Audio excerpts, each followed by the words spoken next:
This being the first one of these that I've ever done, let's get a couple things out of the way.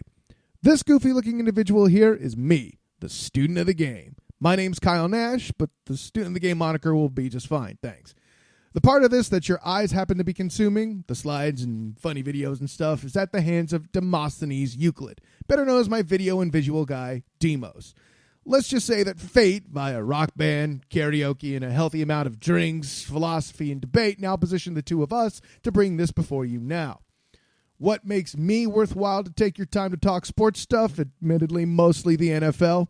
Well, I did this, I went here, and I've interviewed these guys, and write for these websites, and do my show for this network.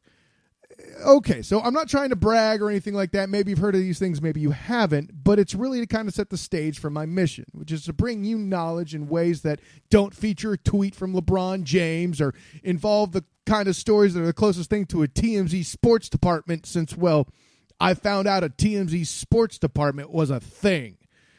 I want to be a guy who's passionately believing in what he's bringing to you, based on what he observes, not what's dictated to him by some entity before he goes to call games or offer you what he's trying to talk about. Don't want to be so stubborn that I can only claim to be right either. Remember, I'm a student. I don't claim to be a master. I only try to exhibit knowledge when challenged or inspired, and it doesn't necessarily mean I can't learn a thing or two from you guys listening to this. Your face! God damn it! And it's with that in mind that we get to our first topic. What makes an MVP? First off, let's be 100% clear. To answer this is inevitably Kobayashi Maru territory. Oh, snap! Star Trek schmeck. It happens. This is the kind of thing we do on this show. We are not scared to have fun with references like that. This is a production that used the frickin' picture of the Kool-Aid Man to make a point. I'm not scared. Look at it. I dare you. At any rate, Kobayashi Maru and defining an MVP, both a pair of unwinnable scenarios. Yet, this makes a good first topic because it introduces some of my schools of thought and basic benchmarks, such as favorites, taboos, and opportunities for me to pay tribute to these things. I love and loathe as I play to win the game, or something like that. Look, in short, all analysts have bias, and I believe it's my responsibility to make you as my audience aware of mine. Anyways, back on topic, one sin against the MVP award is statistics. To be clear, stats are a useful comparison tool, but contrary to popular belief, numbers can and will lie. It's film that doesn't lie. Trust me. For example, there's this guy. He has a sack record as of right now. Michael Strahan. Great Hall of Fame player, but not as good in my opinion as this guy, David Deacon Jones. Deacon Jones is a Hall of Famer all his own, but existed before sacks were counted. Several experts have counted based on film with numbers I've found varying from 28 to in the 40s. Look, clearly more than 22 and a half. But let's get some full disclosure in here. Jones's signature move is a bear claw to the head of the offensive lineman, not something that's legal in today's NFL. Well, does that mean Strahan did it with more limitations? Does that make him the better player? And it's those types of comparisons that make defining an MVP so difficult. Is an MVP someone who's best at their position? Is it someone who their team can't win games without, or is it some combination therein? 2012's MVP race is a good case study for this discussion. MVP candidate Peyton Manning had 37 touchdowns passing that season, while Adrian Peterson broke the 2,000-yard mark on the ground, and nearly the record of the great Eric Dickerson for single-season rushing yards. Well, who deserves it more?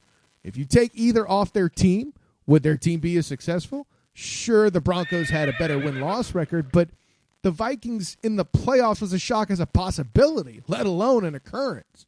What about their stories? Manning came off of 4 neck surgeries, causing many analysts to wonder if he'd ever be the same guy throwing the ball. Similarly, Adrian Peterson was recovering from ACL, LCL, and PCL tears in his knee. That's the type of injury that ended the career of once famous Viking Dante Culpepper. Also, what supporting cast did they have? As you can see, the nature of the quandary has shown itself. Both have earned it, but only one can be picked. Another factor that's come into play is positional bias. The more you touch the ball, or the more stats that you can be tracked with, the more likely you are to prove yourself an MVP. The film is less difficult to watch and the numbers speak clear. Well, sorry, offensive lineman, you ain't ever going to be an MVP. But should quarterbacks go into this debate with a handicap? Take Andrew Luck for the Colts. He threw 40 touchdowns in 2014, most by a quarterback on the season. Or even Aaron Rodgers. People talk about these two as the leading candidates in 2014. But how many defensive stats did they pull in? Let's just say it's not enough to compete with Deacon Jones. Yet, J.J. Watt had 22 sacks, 2 interceptions to the house, and 4 fumble recoveries. And yet, scored more touchdowns on offense than all wide receivers on the Chiefs' offense combined. Players affecting both sides of the field in this day and age? That's up there with this happening in pulp culture. Can't front on that. Luck has all the TDs and yards for stats. Fine, let's make him the offensive player of the year. Justin Houston of the Chiefs tied the sack record. Fine, boom, defensive player of the year for him. But the definition of an MVP is a player who brings the most statistical benefit to his entire team while also making his team better. And the Texan D-line, pass rush, and goal line offenses are all better thanks to this guy that all NFL fans should have a man crush on, period.